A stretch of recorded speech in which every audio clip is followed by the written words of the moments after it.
Yeah, first of all, I would like to thank God for bringing me here together along with you, worshiping in this Changanasheri Church. ഈ ദൈവത്തിന് ഞാൻ നന്ദി കരയേറ്റുന്നു.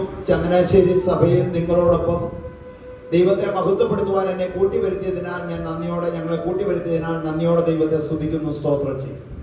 Thank you for your warm welcome to each and every one of us. ഞങ്ങളോടൊപ്പം നിങ്ങൾ സഹകരിച്ച എല്ലാ സഹകരണത്തിനും അതുപോലെ തന്നെ ഇന്ന് കടന്നു വന്ന് നന്ദി കരയും. So we reach here on Monday and we are traveling different houses and visiting their house, pray and worship along with them. We sing many Khasi songs and Kerala songs. ഞങ്ങൾ തിങ്കളാഴ്ച ഇവിടെ എത്തി. പിറ്റേ ദിവസം മുതൽ ഇവിടെ നമ്മുടെ സമീപത്തുള്ള പല ഭവനങ്ങളിൽ കടന്നു പോവുകയും അവിടെയൊക്കെ ചെന്ന് അവരുടെ ഭാഷകളിൽ പാടുവാനും മലയാള ഭാഷയിൽ പാടുവാനും ഒക്കെ ദൈവം പ്രാർത്ഥിക്കുവാനും ഒക്കെ അവസരം തന്നു. And thank you for the food that you have given to each and every one of us. ഞങ്ങൾക്ക് വേണ്ടി ഭക്ഷണം ഒരുക്കിയ ചില ഭവനങ്ങളുണ്ട്. അയ്യോ, ரொம்ப நல்லா இருக்கு. അവരെ എല്ലാം ഞാൻ ഓർത്ത് ദൈവത്തെ സ്തുതിക്കുന്നു. വളരെ നല്ല ഭക്ഷണമായിരുന്നു. തമിഴാകട്ടോ. And the man and the woman here know very well how to prepare food. ഇവിടെയുള്ള എല്ലാ സഹോദരി സഹോദരന്മാർക്കും I came from my hometown 70 kg. ഭക്ഷണം ഉണ്ടാക്കാൻ അറിയാം. അതുകൊണ്ട് ഞാൻ അവരെ ഓർത്ത് ദൈവത്തെ സ്തുതിക്കും. I came from my hometown 70 kg. 70 kg, 70 kg.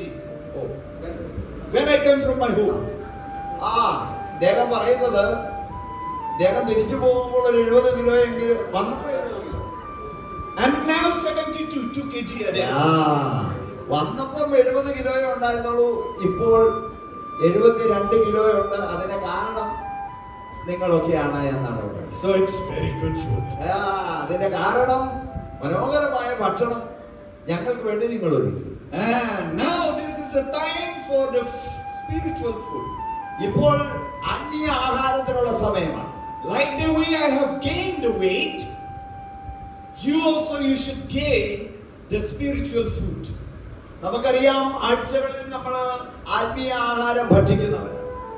So I have a few words to share with you from the word of God, which you can find from John chapter 5 verse 1 to 18. ഞാൻ ഇന്ന് നിങ്ങളോട് സംസാരിക്കുവാൻ ആഗ്രഹിക്കുന്ന ദൈവവചനം വിശുദ്ധ യോഹന്നാൻ എഴുതിയ കർത്താവിന്റെ സുവിശേഷം 5-ാം അധ്യായത്തിന്റെ 1 മുതൽ 8 വരെയുള്ള വാക്യങ്ങളാണ്.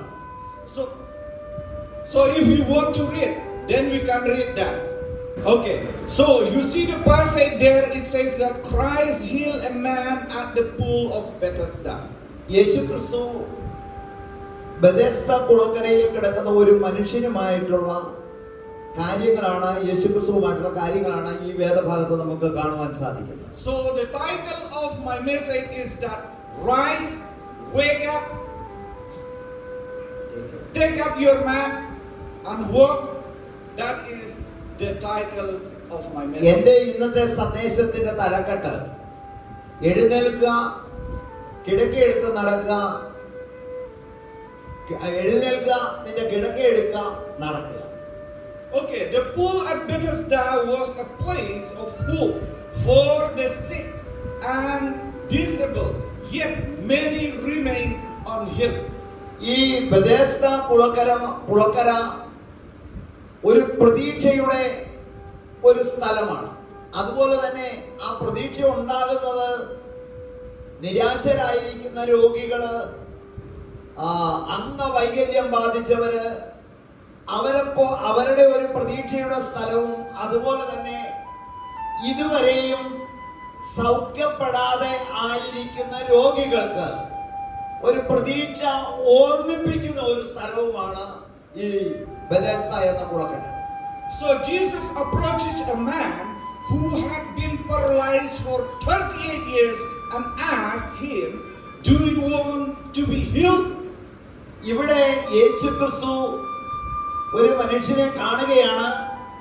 ആ മനുഷ്യൻ 38 വർഷക്കാലം രോഗബാധിതനായിരിക്കുന്ന ഒരു മനുഷ്യനാണ്. ആ മനുഷ്യനോട് യേശുക്രിസ്തു ചോദിക്കുകയാണ്, നിനക്ക് സൗഖ്യമാകുവാൻ മനസ്സുണ്ട്. So when we read the whole passage from verse 1 up to 18, this passage reveals that Jesus' authority, compassion and challenge to the legalism.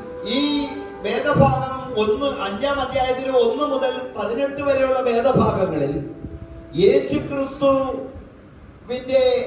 ആധികാരികതയും അതുപോലെ തന്നെ യേശുക്രിസ്തുവിന് ദുരിതം അനുഭവിക്കുന്നവരോടുള്ള കരുണയും കരുതലും, അതുപോലെ തന്നെ അന്ന് വരെ ഒരു പ്രത്യേക രീതിയിലായിരുന്ന ആള് ഒരു കാര്യത്തിനോടുള്ള വെല്ലുവിളിയുമായി.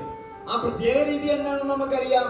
ബെഥെസ്ദ കുളം കലങ്ങുമ്പോൾ ആദ്യ ചാടുന്നയാള് സൗഖ്യം പ്രാപിക്കും.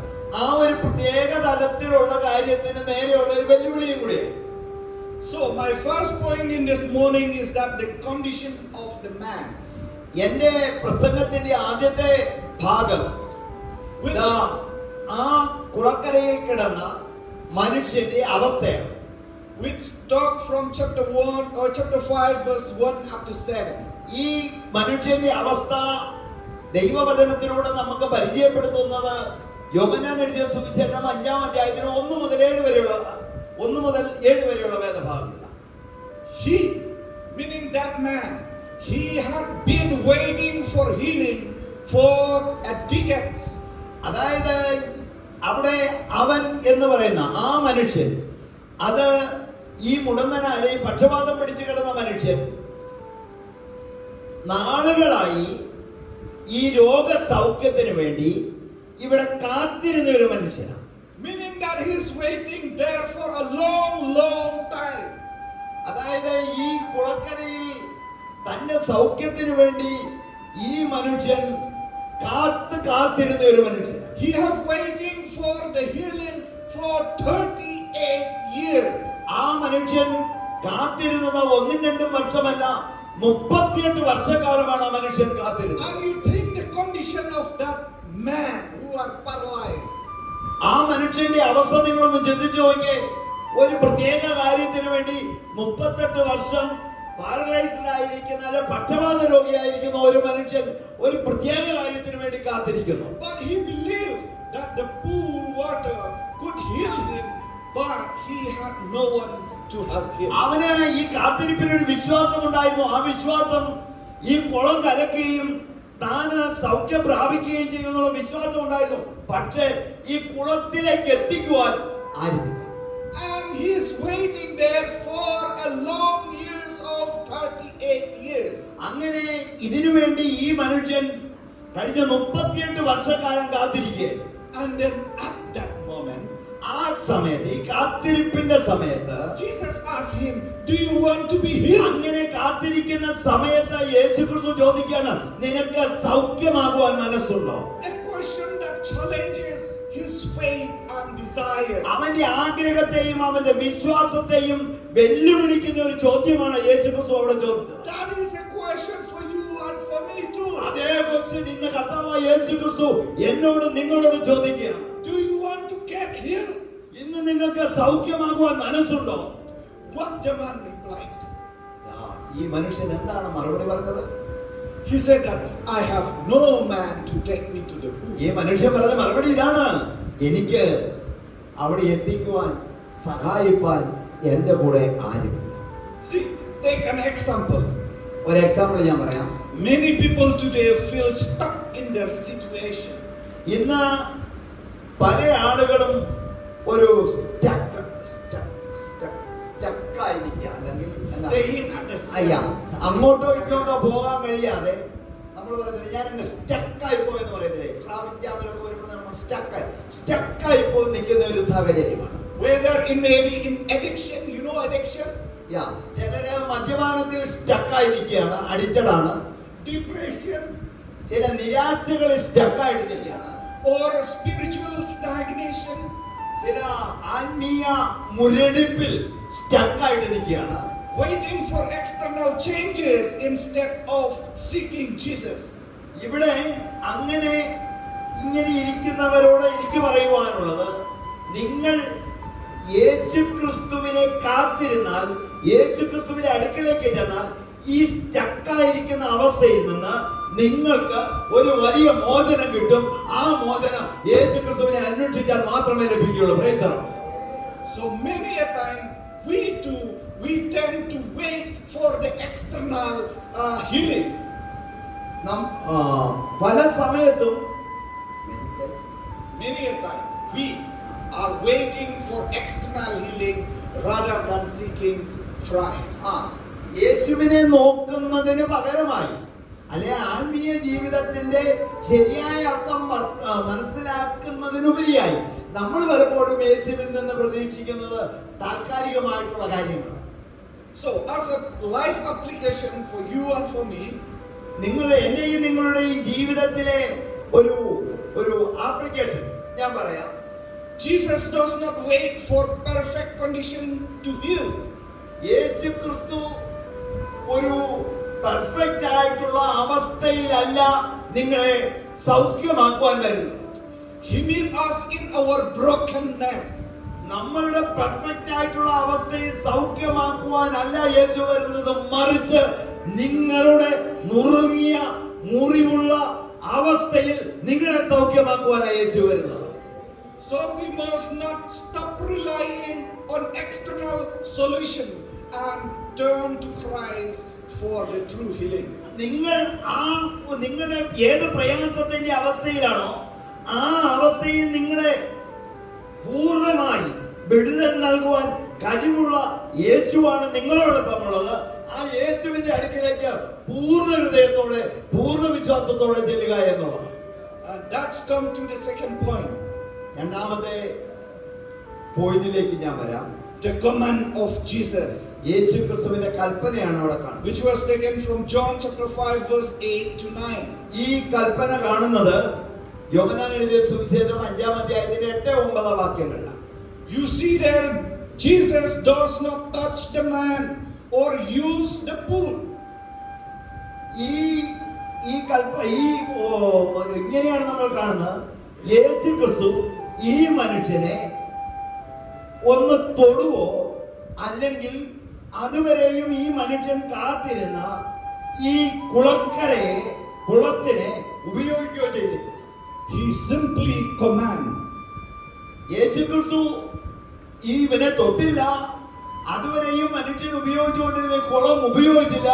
യേശു ക്രിസ്തു പറഞ്ഞത് കൽപ്പിക്കുക മാത്രമായി ചെയ്തത്. By commanding, get up, take up your mat and walk. യേശുവിന്റെ കൽപ്പന ഇതായിരുന്നു, എഴുന്നേൽക്കുക, നിന്റെ കിടക്കയെടുക്കുക, നടക്കുക. What did the man do? എന്താണ് ആ മനുഷ്യൻ ചെയ്തത്? Did he say he have doubt to Jesus? He didn't do that, but he quickly respond to that. The man immediately obeys and heal.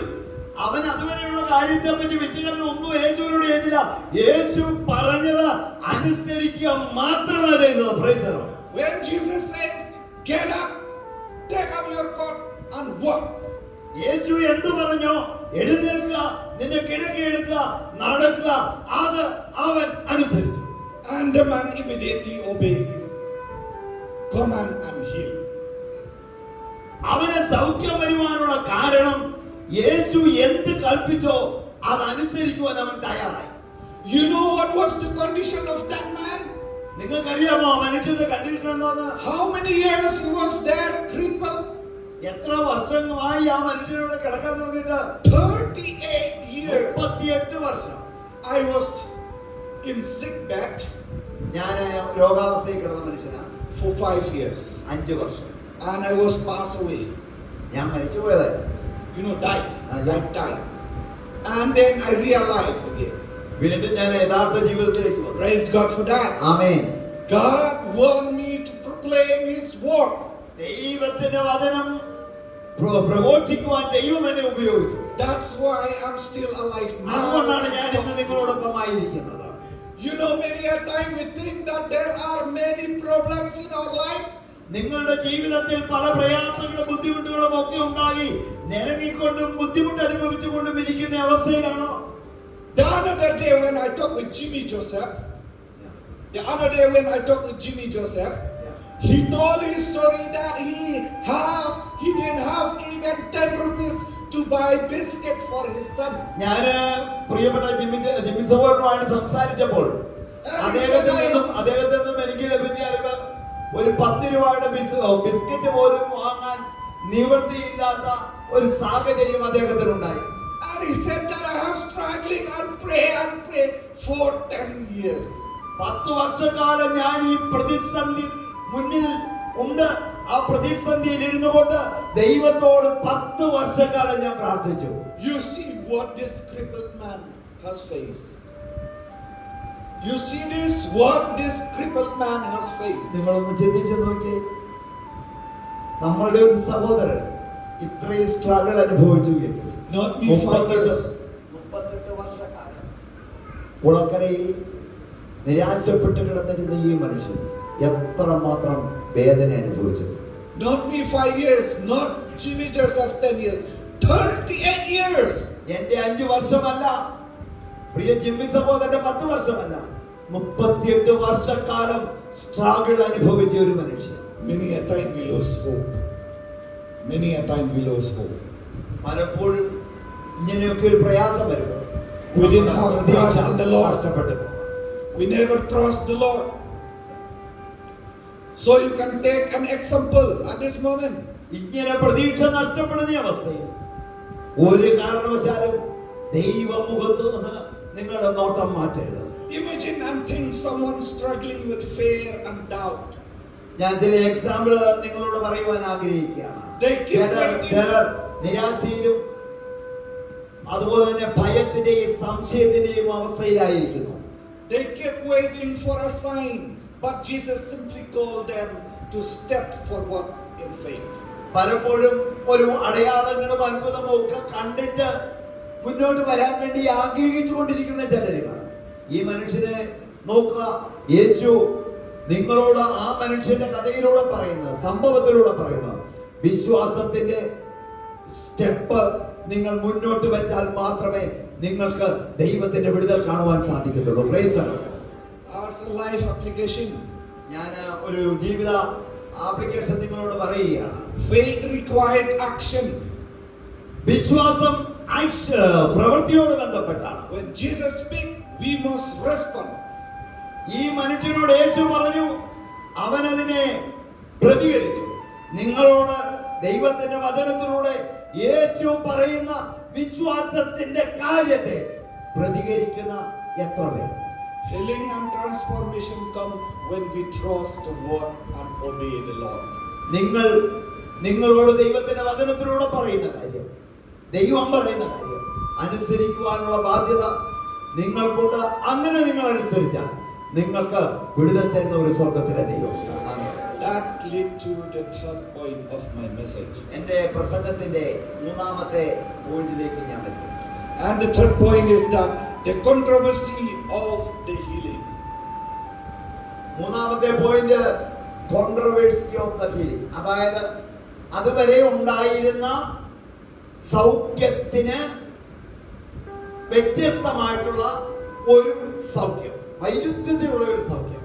Which talk from verse 10 to 18. ഇത് നമ്മൾ കാണുന്നത് 10 മുതൽ 18 വരെയുള്ള വാക്യങ്ങൾ. So when you read that passage, ആരെങ്കിലും ഒരാൾ ആ passage ഒന്ന് വായിക്കുമോ? 10 മുതൽ 18 വരെ. you will see a lot of controversy. Okay. ഇവിടെ ഈ സൗഖ്യം നടക്കുമ്പോൾ അതുവരെയും സാധാരണ രീതിയിൽ ആ കുളത്തിന്റെ അവിടെ എങ്ങനെയാ സൗഖ്യം നടക്കുന്നത്? കുളം കലങ്ങുമ്പോൾ ആരെങ്കിലും എന്ത് ചെയ്യണം? ഇറങ്ങിച്ചല്ല. ഇപ്പോൾ യേശു ഒരുത്തനോട് പറയുകയാണ്, എഴുന്നേറ്റ് നിന്റെ കിടക്ക എടുത്ത് നടക്കുക. അപ്പോൾ സ്ഥിരമായി നടക്കുന്ന ഒരു കാര്യത്തിന് വൈരുദ്ധ്യമായിട്ടുള്ള വേറൊരു കാര്യം വന്നപ്പോഴത്തേന് എന്തുണ്ടാകും? വിവാദം ഉണ്ടാകും. അങ്ങനെ ഇവര് വിവാദം ഉണ്ടാക്കുക. ഈ പരീക്ഷ ഞാൻ പറഞ്ഞ മനസ്സിലായോ? സ്ഥിരമായി നടക്കുന്ന ഒരു കാര്യം, അതെന്താണ് ആ കാര്യം? കുളം കലങ്ങുമ്പോൾ എന്ത് ചെയ്യണം? ഇറങ്ങിച്ചേരണം. ഇവിടെ യേശു വന്നിട്ട് എന്ത് പറഞ്ഞു? നിന്റെ കിടക്ക എടുത്ത് നടക്കുക. അപ്പൊ സ്ഥിരമായി നടക്കുന്ന കാര്യത്തിന് വേറൊരു രീതിയിലേക്ക് വരുമ്പോൾ വിവാദം ഉണ്ടാകും. ആ വിവാദം ഇവിടെ ആര് പറയുക? അവിടെ ഉണ്ടായിരുന്ന ഈ അത്ഭുതങ്ങൾ കണ്ട പരീശന്മാരൊക്കെ ആ വിവാദങ്ങൾ ഉണ്ടാക്കുന്ന വേദഭാഗമാണ് നമ്മൾ വായിച്ചത്.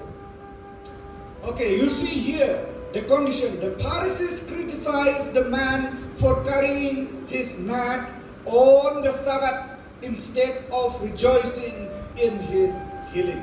അതായത് ഈ ശബത്ത് നാളിൽ ഈ മനുഷ്യനെ സൗഖ്യമാക്കി അവൻ സന്തോഷത്തോട് തുള്ളിച്ചാടി വരുന്നത് കണ്ടപ്പോൾ, ഈ ഇവന്റെ കിടക്കയിൽ എടുത്തുകൊണ്ട് ഇവൻ നടന്നു വരുന്നത് കണ്ടപ്പോൾ, അവിടെ അതുവരെയും നടക്കാത്ത കാര്യം നടക്കുന്നത് കണ്ടപ്പോൾ പരീശന്മാർ അതിനെതിരെ എന്തുണ്ടാക്കി?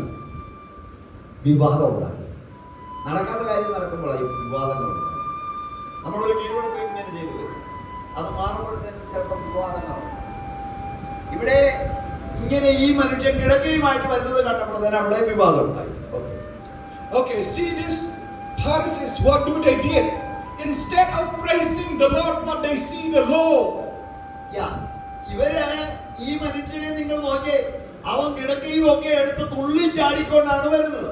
They didn't see that man paralyzed for 38 years there. അവിടെ 38 വർഷം കിടന്ന മനുഷ്യനാണെന്ന് നിങ്ങൾ ഓർക്കണം. At that pool of Bethesda. ഈ ബെഥെസ്ദയുടെ സൈഡിൽ 38 വർഷക്കാലം കിടക്കയുമായി കിടന്നു. He's lying there every day.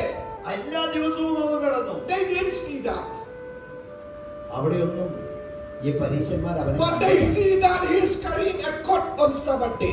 38 വർഷക്കാലം ഈ കുളക്കരയിൽ ദിനംതോറും കിടക്കയിൽ കിടക്കുന്ന ഈ മനുഷ്യനെ അന്നുള്ള പരീശന്മാർ കണ്ടില്ല, പരിചരിച്ചില്ല. എന്നാൽ ക്രിസ്തുവിനാൽ സൗഖ്യം വന്ന് കിടക്കയെടുത്തപ്പോൾ അവിടെ എന്ത് സംഭവിച്ചു? So that kind of mindset they have. വിവാദം സംഭവിച്ചു. ആ തരത്തിലുള്ള ഒരു മൈൻഡ് സെറ്റ് ആണോ നിങ്ങളുടേത്? So we didn't see the goodness of someone, but we see the bad. ചിലരുടെ നല്ലതും ചിലരുടെ ചീത്തയായതും ഒക്കെ നിങ്ങൾ കാണുന്നുണ്ടല്ലോ. Okay, then we see that Jesus declared, "My Father is working until now, and I am working," he said. അപ്പോൾ യേശു എന്താ പറഞ്ഞത്? എന്റെ പിതാവ് ഇതുവരെയും ചെയ്തു, ഞാനും ചെയ്യും. The Lord Jesus had no desire for publicity or for argument with those unbelieving Jews. യേശു ക്രിസ്തു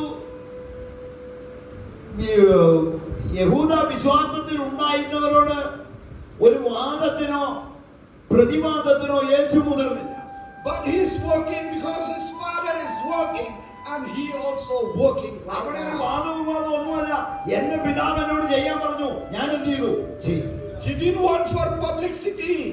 അവന് യേശു ചെയ്തതൊരു പബ്ലിസിറ്റിക്ക് വേണ്ടിയല്ല, പരസ്യത്തിന് വേണ്ടിയല്ല. He didn't want that people will praise him. ഓ, ചിലരൊക്കെ ചെയ്യുന്നത് കാണോ, ജനങ്ങൾ എന്നെ പ്രോത്സാഹിപ്പിക്കണോ, അല്ലേ പ്രശംസിക്കണം എന്നുള്ള ആഗ്രഹത്തോടു കൂടി അല്ല യേശു ചെയ്തത്. He wanted that people will believe in him. ജനത്തിന് എന്ത് ആവശ്യമുള്ളോ ആ ആവശ്യം നൽകുവാൻ യേശു മതിയായവനായി. So legalism always blind people. പലപ്പോഴും നമ്മളൊക്കെയും അന്ധരായി തീരാം. To God praise. എന്നാൽ ഇന്ന് നിങ്ങൾ ഓർക്കുക, അന്ധത ഇന്നല്ല, ദൈവത്തിന്റെ കൃപയാൽ നിങ്ങളെ വിളിച്ച് വേർതിരിച്ചവരാണ്. So some people focuses on rule rather than celebrating transformation. ചില ആളുകൾ നിയമങ്ങളും തത്വങ്ങളും ഒക്കെ പറയും റിഫോർമേഷനേക്കാൾ ട്രാൻസ്ഫോർമേഷൻ, രൂപാന്തരം, ട്രാൻസ്ഫോർമേഷൻ. ചിലർക്കുണ്ടാകുന്ന രൂപാന്തരത്തിനല്ല ചിലരുടെ പ്രാധാന്യം. ചിലര് ഒരു നിയമം എഴുതി വെച്ചിരിക്കുക, ആ നിയമത്തിനാണ്. ഒരു മനുഷ്യന് ഒരു നിയമം നമ്മൾ പറയുമ്പോൾ അയാൾക്ക് ചിലപ്പോൾ എന്തോ ഉണ്ടാകാം, ട്രാൻസ്ഫോർമേഷൻ ഉണ്ടാകാം, രൂപാന്തരം ഉണ്ടാകാം. നിങ്ങൾ നിയമത്തിന് കൂട്ടു നിൽക്കുന്നവരാണോ അതോ രൂപാന്തരത്തിന് കൂട്ടു നിൽക്കുന്ന മൈൻഡ് സെറ്റ് ആണോ നിങ്ങൾക്കുള്ളത്? നിങ്ങളുടെ മനസ്സ് അങ്ങനെ സെറ്റ് ചെയ്ത് വെച്ചിരിക്കും. Okay. He is not just there. Sorry. Many a time we people, we see what the rule is there, what the law is there. മലയാളികളും ഞാൻ മുമ്പ് പറഞ്ഞ പോലെ തന്നെ നിയമത്തിനും അതിന്റെ റൂളിനും നിയമത്തിനും ഒക്കെയാണ് പ്രാധാന്യം. So the Pharisees are like that.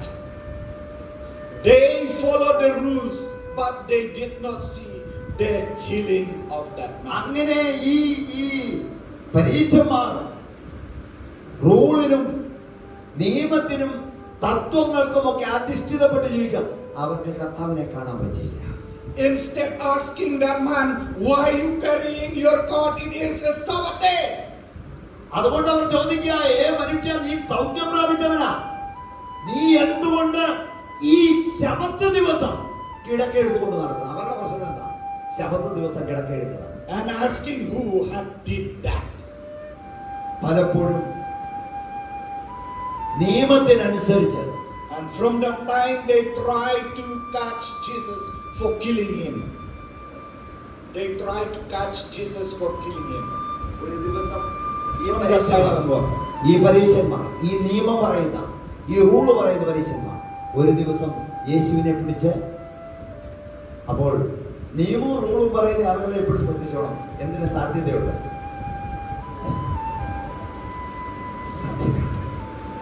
Grace അവർക്ക് കാണാൻ പറ്റുന്നില്ല, കൃപ കാണാൻ പറ്റുന്നില്ല, കരുണ കാണിക്കാനും അറിയത്തില്ല, കരുണ കൊടുക്കാനും അറിയത്തില്ല.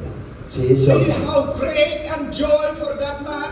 38 years he was there crippled and tried to go to get him to the pool. 38 വർഷക്കാലം ഈ കുളക്കരയിൽ കിടന്ന മനുഷ്യൻ ഇപ്പോൾ സന്തോഷം അനുഭവിക്കുന്നു. അവൻ തുള്ളിച്ചാടുന്നു. അവന്റെ സന്തോഷത്തെ അല്ല പരീശന്മാർ കണ്ടത്, അവന്റെ ശബത്ത് ദിവസം കട്ടിലെടുത്തോണ്ട് നടന്നു എന്നുള്ള നിയമത്തെയാണ്. You see the joy for that man. അവന്റെ സന്തോഷത്തെ 38 വർഷക്കാലം സന്തോഷമില്ലാഞ്ഞ ഒരു മനുഷ്യൻ, and suffering in his life. And then when Jesus says, get up, take up your cot and go. 38 വർഷക്കാലം ഒരു സന്തോഷവുമില്ലാഞ്ഞ, നിരാശപ്പെട്ട് കുളക്കരയിൽ കിടന്ന ഈ മനുഷ്യനോട് യേശു പറയുന്നു, നിന്റെ കിടക്കയെടുത്ത് നടക്കാൻ. But many rules and laws bind our mindset. നമ്മുടെയൊക്കെ ജീവിതത്തിൽ ഇന്ന് പകൽക്കാലം യേശു പറയുകയാണ്, ഒരു വിടുതൽ നിനക്കുണ്ട്. പക്ഷെ നമ്മുടെ മൈൻഡ് സെറ്റിൽ നമ്മുടെ നിയമങ്ങളും നമ്മൾ അനുസരിച്ച് പോകുന്ന കീഴ്വഴക്കങ്ങൾ, അതൊക്കെ ശ്രദ്ധിക്കണം. കീഴ്വഴക്കം എന്നുള്ള സംഗതി നമ്മുടെ ഈ ചർച്ച ധാരാളമായിട്ടുണ്ട്. കീഴ്വഴക്കമൊക്കെ മാറണം. ഇതെല്ലാം നമ്മുടെ മൈൻഡ് സെറ്റാണ്. കീഴ്വഴക്കം എന്തും നല്ലതാണെങ്കിൽ അത് സ്വീകരിക്കാനുള്ള മനസ്സ് നമുക്കുണ്ട്. Okay, As a kind of life application, എന്റെ കയ്യിൽ നിട്ടതാണ്. don't let religious tradition hinder your faith. ഒരിക്കലും നിങ്ങളുടെ വിശ്വാസത്തിന് ഈ മതപരമായിട്ടുള്ള റിലീജിയസ് ആയിട്ടുള്ള പാരമ്പര്യങ്ങളൊന്നും നിങ്ങളുടെ വിശ്വാസത്തിന് തടസ്സമായി. Jesus prioritized mercy over ritual. നിങ്ങളുടെ പാരമ്പര്യത്തിനു മേൽ കരുണ ചൊരിയപ്പെട്ടവനാണ് നമ്മുടെ കർത്താവായ യേശു. Recognize Jesus' authority. നിങ്ങൾ യേശുവിന്റെ അധികാരത്തെ തിരിച്ചറിയുക. He is not just a healer, but the Son of God. നിങ്ങൾ ആ യേശുവിന്റെ അധികാരത്തെ തിരിച്ചറിയുക. അവൻ വെറും ഒരു സൗഖ്യദാതാവ് മാത്രമല്ല, അവൻ സ്വർഗീയ ദൈവത്തിന്റെ പുത്രനാണ്. So that's why we see that he healed people. അതുകൊണ്ടാണ് യേശുവിന് ആളുകളെ സൗഖ്യമാക്കുവാൻ പറ്റുന്നത്. He healed those who need the healing. Yeah, he healed those who need the healing. Yes. അവൻ അധികാരമുള്ളത് കൊണ്ട് സൗഖ്യം ആഗ്രഹിക്കുന്നവരെ സൗഖ്യപ്പെടുത്തുവാൻ യേശു മതിയായവനാണ്. Praise God for Jimmy Joseph. He's telling his testimony to me. ഞാൻ Jimmy സഹോദരനെ ഓർത്ത് ദൈവത്തെ സ്തുതിക്കുന്നു എന്ന് പറഞ്ഞാൽ ഈ ഒരു അനുഭവം In his life he has faced many problems. അദ്ദേഹത്തിന്റെ ജീവിതത്തിൽ ധാരാളം കാര്യങ്ങൾ അദ്ദേഹം But he kept basic trusting in God. ഇന്ന് ദൈവകൃപയാൽ 10 അനുഗ്രഹിക്കപ്പെട്ടു. years. 10 years, 10 വർഷം അദ്ദേഹം വലിയ കഷ്ടത്തിലൂടെ കടന്നു. And now what he is, you can see there. എന്താണ് ഇപ്പോൾ അദ്ദേഹത്തിന്റെ ജീവിതത്തിൽ സംഭവിച്ചിരിക്കുന്നത് എന്നുള്ളത് നിങ്ങൾക്ക് കണ്ടാൽ. Hallelujah.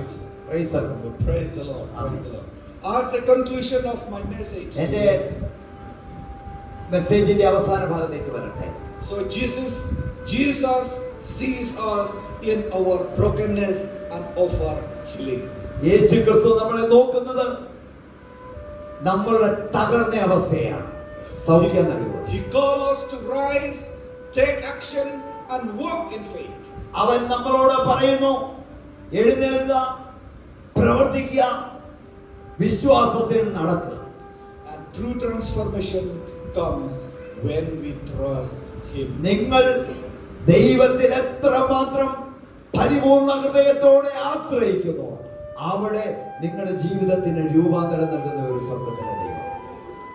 And this is the final challenge for you and for me. ഇതാണ് അവസാനമായി എനിക്ക് നിങ്ങളോട് പറയുവാനുള്ള ഒരു വെല്ലുവിളി, challenge. Are we waiting for change? നിങ്ങൾ ഒരു മാറ്റത്തിന് വേണ്ടി കാത്തിരിക്കുന്നയാളാണോ? Or will you rise and walk in faith today? നിങ്ങൾ ഒരു മാറ്റത്തിന് വേണ്ടി നിങ്ങളുടെ ജീവിതത്തിന്റെ അവസ്ഥ അതെന്തുമാകട്ടെ, അവിടെ നിന്നും നിങ്ങൾ ഒരു മാറ്റത്തിന് വേണ്ടി കാത്തിരിക്കുന്ന വ്യക്തിയാണോ? നിങ്ങൾ എഴുന്നേൽക്കുക, വിശ്വാസത്തിന്റെ ചുവടുകൾ മുന്നോട്ട് വെക്കുക. ദൈവം നിങ്ങളെ അനുഗ്രഹിക്കും. May God bless you. ദൈവം നിങ്ങളെ അനുഗ്രഹിക്കും. Let's pray.